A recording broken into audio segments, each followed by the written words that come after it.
Bon, je vais pas vous faire un dessin, je pense que vous avez compris pourquoi je fais cette vidéo. Et à vrai dire, je ne sais pas du tout comment je vais m'y prendre parce que je ne sais pas du tout par où commencer. Déjà, si je fais cette vidéo, c'est parce que certains d'entre vous s'en sont rendus compte, parce que j'ai déjà lu quelques commentaires qui en parlaient, j'ai déjà vu et lu des gens qui venaient m'en parler, etc., qui savaient pas trop s'ils pouvaient m'en parler, si j'allais en parler de moi-même un jour, etc. Et même si c'est encore très discret, enfin pour l'instant voilà, les gens ne sont pas forcément beaucoup au courant parce que c'est quelque chose qui date, c'est quelque chose que je crie pas sur les toits, donc voilà. Mais je sais qu'au bout d'un moment, voilà, je gagne de jour en jour des abonnés, de jour en jour il y a des gens qui viennent me laisser des commentaires, qui viennent me laisser des messages sur Instagram, sur Facebook, etc. Et un jour ou l'autre, vous le saurez tous parce que voilà, un jour ou l'autre quelqu'un le dira à quelqu'un qui dira à quelqu'un, et je préfère que ce soit moi qui vous le dise plutôt que vous l'appreniez par quelqu'un d'autre parce que je trouve ça plus honnête et franchement je vois pas pourquoi je devrais m'en cacher et j'ai pas envie que les gens pensent que je le cache parce que sinon ça va être quelque chose sur lequel ils peuvent m'attaquer et j'ai pas envie qu'ils pensent ça parce que c'est quelque chose que j'assume à 3000% d'avoir fait, même si c'est une bêtise, j'assume de l'avoir fait, donc ça ne m'atteint pas les critiques là-dessus. Bon, j'ai fait tellement vrai quand j'avais 17-18 ans, en 2011, début 2011. Et depuis, j'ai l'impression que les gens sont restés là-dessus, parce qu'il y a plein de gens qui m'en parlent encore, alors que ça fait plus de 5 ans, et enfin, les gens qui m'en parlent gentiment, ça me fait plaisir, parce que je me dis, mais moi, j'ai du mal à me rappeler de la tête du présentateur que je vois tous les jours sur TF1, j'en sais rien, et des gens se souviennent de moi, qui ai fait une émission minuscule, minable sur Énergie 12 il y a plus de 5 ans, donc je trouve ça ouf, et je pense que c'est important que je donne mon avis là-dessus parce que l'émission ne me reflète absolument pas. Il y a beaucoup de choses que les gens ne savent pas et j'aimerais qu'ils sachent, et je pense que cette vidéo va être utile pour ça déjà. Quand j'ai fait tellement vrai, j'avais 17-18 ans, donc c'était en 2011. Faut savoir qu'à l'époque, j'étais très jeune, je venais de déménager à Lyon, donc j'avais pas beaucoup d'amis à Lyon. J'étais pas tout seul parce que j'avais une bonne copine, mais j'en avais qu'une quoi. Quand t'es pas beaucoup entouré, t'as pas beaucoup de gens sur qui te reposer, à qui demander des conseils, etc. Donc tu fais un peu n'importe quoi. Enfin depuis que j'avais 15-16 ans jusqu'à mes 20 ans, ça a duré à peu près 4-5 ans, j'avais qu'une envie, c'était de faire de la télé, je voulais être connu, je voulais faire de la télé-réalité, voilà. Moi c'était une expérience que je voulais connaître, que je voulais vivre. Voilà, plein de gens ont des expériences, moi mon expérience c'était de faire de la télé, voilà. Et j'ai voulu essayer, et à l'époque quand quand t'es très jeune comme ça, tu as pas 15 000 solutions. Quand tu peux pas faire de la télé-réalité à 15-16 ans ou 17 ans, c'est pas possible. Donc moi, jusqu'à mes 18 ans, les trucs qui me contactaient, c'était des trucs de merde, clairement. Et un jour, est venue une émission Tellement Vrai, en fait. Et je regardais pas beaucoup la télé à l'époque. Mais ce qu'il faut savoir à l'époque, c'est qu'en 2011, Tellement Vrai, c'était, en termes d'audience, c'était quasiment... Enfin moi, mon Tellement Vrai à moi a fait quasiment 1 million de téléspectateurs, donc c'est énorme. Quand tu fais une connerie comme ça et que tu passes devant 1 million de personnes, c'est énorme. À l'époque, Twitter, c'était pas comme aujourd'hui, c'était beaucoup plus... les gens commentaient beaucoup plus ce genre d'émission qu'aujourd'hui, quoi. Faut dire, moi, quand j'ai fait cette émission, je suis resté en top tweet plus de 24 heures. Mon prénom est resté en top tweet plus de 24 heures. L'émission Tellement Vrai restait toute la nuit en top tweet. Et enfin, c'était juste énorme à l'époque pour une émission comme ça. Et pour quelqu'un de pas connu comme moi, donc voilà. Donc lorsque vous faites cette émission-là, il faut savoir que tout est scénarisé, que c'est du cinéma et que rien n'est vrai. Et où malheureusement beaucoup de gens, et même encore en 2011, pensaient que c'était de la vraie vie, que c'était comme ça, que c'était pas scénarisé, etc. Alors qu'on va pas se cacher, je pense qu'aujourd'hui en 2016 tout le monde le sait, ces émissions-là c'est de la flûte, hein, c'est de la connerie, c'est du cinéma. Clairement c'est du cinéma. Moi je me souviens quand j'ai signé le contrat, parce que vous signez un contrat au début, dès lors que vous signez le contrat, on vous dicte quasiment tout ce qu'il faut dire et tout ce qu'il faut faire. Alors je sais que c'est pas bien de tout de dire ah mais c'est la production, c'est pas moi, mais c'est vrai. Et à l'époque j'étais très jeune, donc forcément j'aurais pu, remarquez oui, j'aurais pu ne pas dire tout ce qu'ils m'ont demandé de dire et ne pas faire tout ce qu'ils m'ont demandé de faire. Sauf que c'est un milieu très fourbe, et enfin moi j'avais je sais pas comment on peut appeler ça, une productrice, une journaliste, j'en sais rien, qui était constamment avec moi pendant les 3 jours de tournage et qui me disait ce qu'il fallait faire, ce qu'il fallait dire, et si je le faisais pas, elle passait par une autre formulation pour me dire de redire la même chose en fait.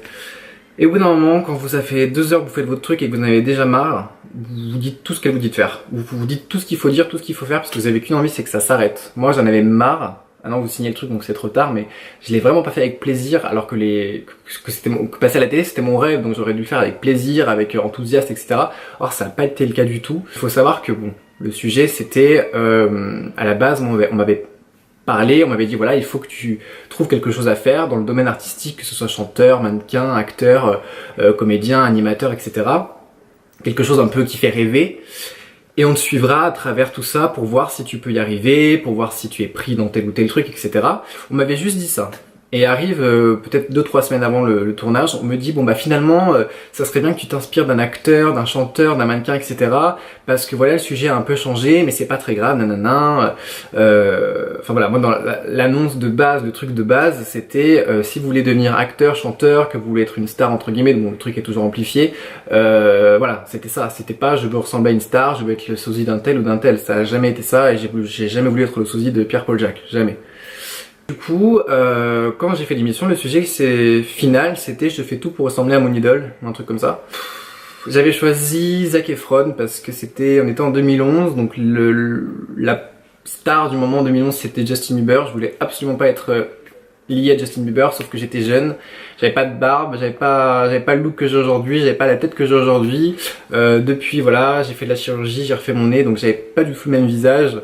Et vous voulez que je dise? Vous voulez que je m'identifie à qui d'autre quoi? J'ai 17 ans, on me demande de m'identifier à une star pour une émission que je me rends compte que j'ai plus trop envie de faire et que ça va pas du tout être comme j'avais voulu. Donc je prends un mec stylé, un mec beau parce que quitte à être comparé à quelqu'un, j'avais pas envie de comparer à une merde en fait. Donc je prends Zac Efron. Pendant le tournage, j'ai eu très peu de moments où je pouvais être moi-même.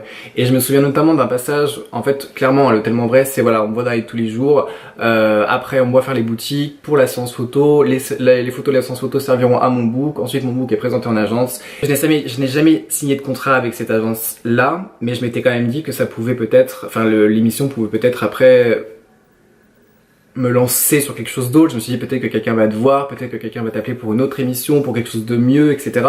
Ou rien déjà que tu auras peut-être la possibilité de t'exprimer sur un plateau télé. Je me souviens qu'à l'époque il y avait Morandini qui m'avait d'ailleurs consacré un article, donc ça n'avait pas aidé parce que il avait encore plus appuyé le fait que oui j'avais fait de la télé, oui je voulais ressembler à Zac Efron, oui machin, alors que pas du tout.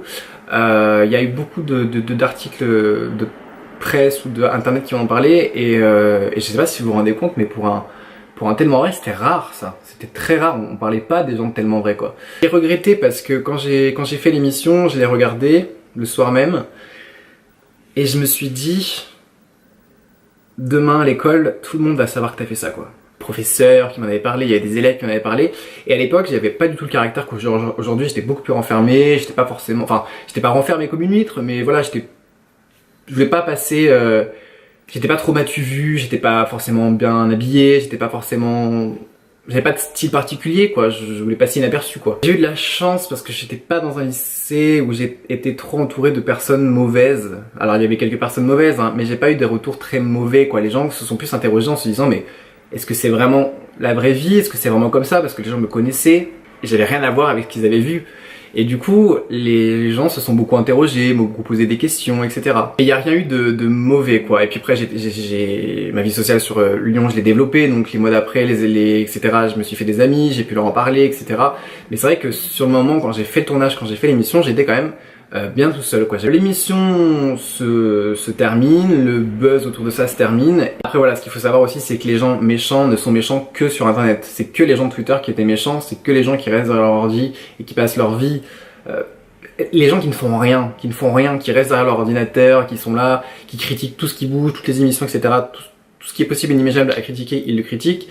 Ce sont des gens qui n'ont aucun impact sur votre vie. Moi je me souviens, l'impact qu'il pouvait y avoir, c'était les gens qui me reconnaissaient dans la rue. Et tous les gens qui me reconnaissaient dans la rue ou qui m'en ont parlé en vrai, ils étaient tous gentils quoi. Je me souviens d'un groupe de filles au McDo, ça c'était peut-être 3-4 jours après l'émission qui m'a reconnu, elles m'ont toutes reconnu, elles se sont retournées, elles m'en ont parlé mais super sympa. Je me souviens d'un mec qui avait peut-être la quarantaine, la cinquantaine qui m'a arrêté en plein Lyon, en plein centre-ville et qui m'a dit ah mais je vous ai vu à la télé et tout, j'ai adoré, continuez machin nanana. Les gens sont tous gentils en vrai. C'est que sur internet que les gens sont méchants et internet c'est internet, on s'en fout. Bref, l'émission s'arrête, le buzz autour de ça s'arrête, etc. Et je me souviens, qu'on m'avait proposé ensuite une émission, je sais pas si vous vous souvenez de cette émission, c'était les sosies à Hollywood, ou quelque chose comme ça sur TF6 je crois, une émission du câble. Et moi je m'étais dit, après cette émission, il faut que tu redores ton image, tu veux faire de la télé, t'es passé par la petite porte, et ben essaie de trouver une plus grosse porte maintenant, comme ça tu pourras te racheter et tu pourras montrer aux gens qui tu es réellement en fait. Et là c'était ça que je voulais montrer aux gens que j'étais pas comme ils l'avaient vu. Alors j'ai fait des castings, j'ai fait des machins, il y a eu cette émission là qu'on m'a proposé que j'ai failli faire hein, pour le coup hein, parce que j'ai vraiment été très loin dans le casting etc et c'était quasiment bon. Après j'ai de moi-même participé au casting des Anges 5, des Anges 6 et je me suis arrêté en 2014 avec le casting de l'Île des Vérités. Avec le temps c'était plus du tout pour prendre ma revanche sur Tellement Vrai, c'était juste pour faire une émission pour me faire connaître, pour me faire voir et pour gagner de l'argent, etc. Et puis un jour je me suis dit mais t'as fait une émission, bah, voilà, les gens l'ont maintenant à moitié oublié, il y a des gens qui s'en souviennent parce que il y a des gens qui s'en souviennent parce que tu étais tellement fabuleux que tu as marqué les esprits. Est-ce qu'au final t'as besoin de te justifier quoi? Voilà, j'avais pas besoin de me justifier, j'avais besoin de rien du tout. Donc voilà, moi j'étais ces gens-là qui se disaient c'est de l'argent facile donc pourquoi pas moi quoi.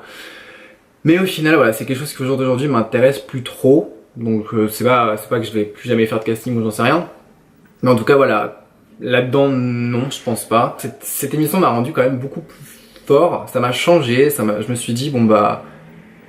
Enfin voilà quoi, j'étais quelqu'un d'assez timide à la base et le fait de faire cette émission ça m'a obligé à avoir du répondant en fait, à répondre à tous les gens qui m'attaquaient entre guillemets, à tous les gens qui se posaient des questions, à tous les gens voilà, qui voulaient savoir etc. T'es obligé de très vite